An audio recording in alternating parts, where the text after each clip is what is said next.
ay ito mga kabunyog na patakaran na inilabas ni Sara na dapat wala ng mga walang mga decorations sa mga classrooms. Wala ng mga decoration. Pero nung isang araw nang pinag-usapan tong itong issue na to, ano pa lang, mayroon pang mga allowed na ipaskill sa pwede pa rin naman, pero may ilan lang na mga nakalista na pwede pa rin. Pero yung iba hindi na talaga pwede. Halimbawa, yung mga bayani, pwede yung mga bayani, yung mga heroes. Pwede daw doon. Pwede pa daw 'yon. Mayroon actually linabas yung DepEd ng list ng mga pwede at saka hindi pwede. Isang tumampok sa akin, nakita ko doon na pwede pa naman daw yung yung mga sa national heroes nga, yung mga bayani. Ito yung yan yung naunang memo. Sige, panoorin muna natin yung balita. Pinababaklas na ng DepEd ang lahat ng posters at learning materials na nakapaskil sa mga classroom. Yan ay para mapanatili raw ang kalinisan sa mga eskwelahan. Pero ang isang grupo ng mga guro umaalma. Nasa frontline ng balitang yan, si Marian Enriquez. Isang linggo na lang bago magbalik eskwela ang mga estudyante. Kaya bago magpasukan, nakasanayan na ng ibang guro na mag-double effort sa pag-decorate ng kanilang classrooms. Pero sa bagong utos na inilabas ng Department of Education, malilimitahan na yan. Alinsunod kasi sa DepEd order na ni-release noong August 3, pinalalahanan ng ahensya ang mga eskwelahan sa tamang pagmimintina ng kalinisan ng mga paaralan. Kasama sa utos ang pagbabawal magpaskil ng mga artwork, wall decorations, tarpaulin at iba pa. Kaya sa pagdalo niya sa brigada eskwela sa isang public kumbaga doon sa una, ang mga dapat tanggalin, yung mga unnecessary, yung mga hindi raw kailangan. Yan yung unang memo. Yan yung unang memo. Linimitahan. Ang term nga kanina sa balita, nilimitahan yung mga nakapaskil. Ngayon, kinontra yan ng mga teachers groups. Ito. Uguluhan sila sa utos ng DepEd. Bagamat pabor daw para sa mga guro ang pagbabawal ng wall decors dahil sila naman ang madalas gumagastos, hindi raw ito dapat iban sa lahat ng antas dahil iba-iba raw ang appreciation ng mga bata sa bawat edad. Malaki rin daw ang tulong ng mga visual aids para sa mga batang nasa formative years gaya ng mga nasa grade 1 to grade 3. One of the exercises in reading, of course, is to read everything that you can see. At pag nandyan yan sa iyong room, para kang napiprepare sa magbasa. Diba? And sa research din, lumalabas naman na most of our learners talaga ay natututo visually. Kung ipinagbabawal ang mga wall decoration sa loob ng classroom, maging dito ba sa hallway tulad ng mga artwork ng mga estudyante at ilang mga paalalang nakapaskil sa pader, ay dapat na rin ba tanggalin?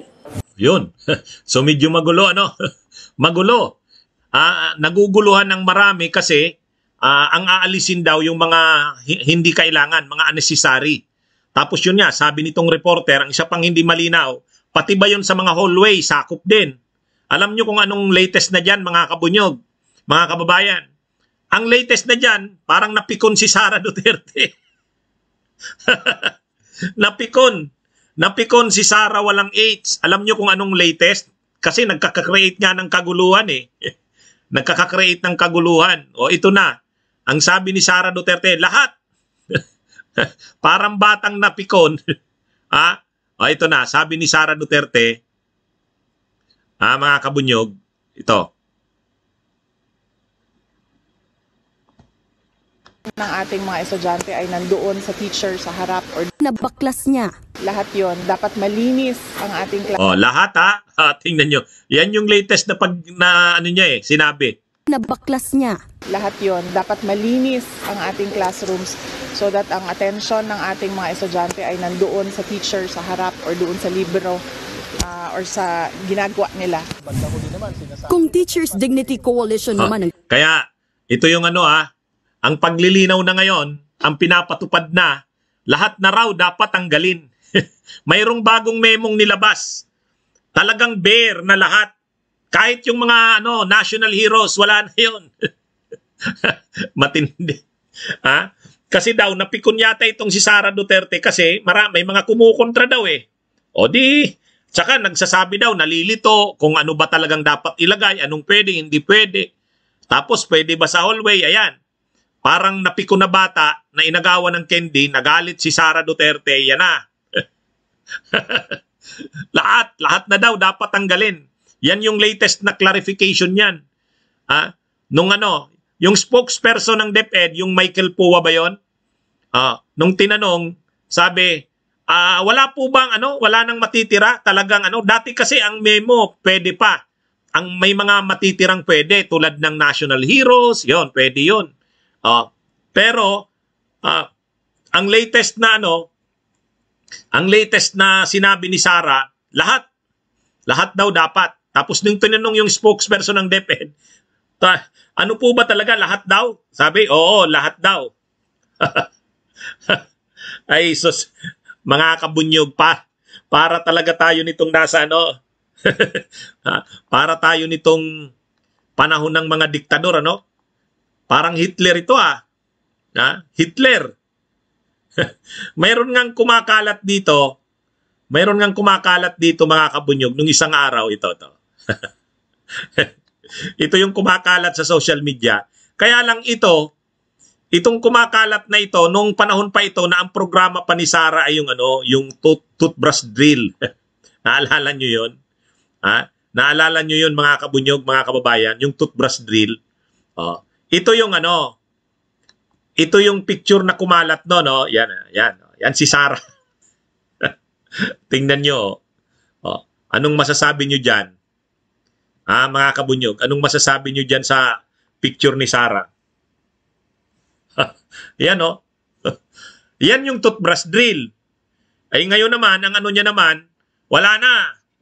Wala nang mga decoration. At nung una nga, yung unang memo, mayroon pa naman pero lilimitahan na. Ngayon wala na, sabi ni Sara, wala na. Tinanong yung spokesperson ng DepEd, talaga ba pong wala na? Sabi, wala. Yun ang sabi ng ng secretary ng DepEd Ay kawawa yung itong mga susunod na mga itong mga kabataan ngayon, parang nung panahon ni Marcos, nung diktadurang Marcos. Ano bang nangyari nung panahon ng diktadurang Marcos? Kami, nung mga bata pa kami, inabot ko yan kasi pinanganak ako 1970. Kaya nung nag-kinder ako, nag-prep, kasagsagan ng martial law noon. 5 years old, 6 years old ako, di 1975, 1976, kasagsagan ng martial law. Ano bang pinagagawa namin noon nung elementary kami? Wala. Ang pinagagawa namin noon, kumakanta kami tuwing umaga, may bagong silang, may bago na yan. Araw-araw yun. Ngayon, kay Sara Duterte, kawawa naman tong mga bata. Kasi nasa ilalim sila ng isang DepEd secretary na parang DND secretary. Kabunyog. Tingnan nyo ang mga programa niya, toothbrush drill. Pangalawa, wala nang mga decoration. Bare ang kawawa naman tong mga bata ngayon. Itong mga batang ito, hanggang sa sila, ito ang DepEd secretary, yan ang mararanasan nila. Sabi ni Carlo, yan ang komunistang batas. Wala yan At saka pa naman, mainitin ang ulo. Nung linabas niya yung memo na yan na bawal na ang mga wall decorations, tapos may mga nag-react. Sa halip na pakinggan yung mga reactions, wala, napikon si Sara Duterte. Ang latest na ngayon, tanggal na nga daw lahat. Tanggal na daw.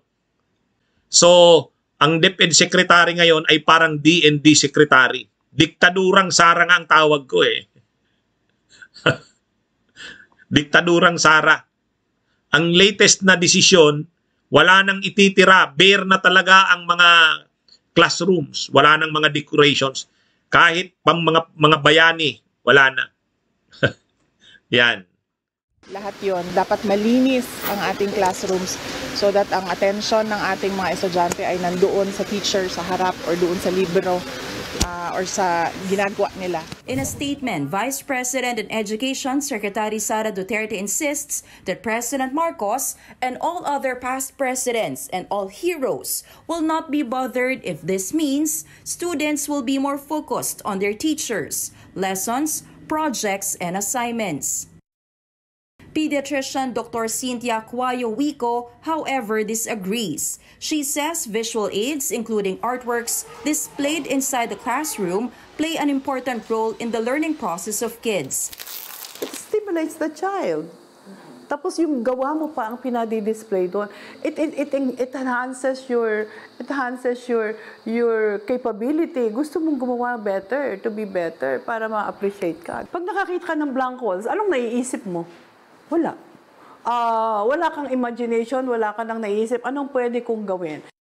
She adds that these materials also helped in the values formation and learning retention of young students. Jose Rizal, ang mga kaya tayo may mga heroes, may mga aral silang ibinigay sa atin, correct? Like ni Jose Rizal, ang aral niya, di ba, naging matalino siya kasi nagbabasa siya.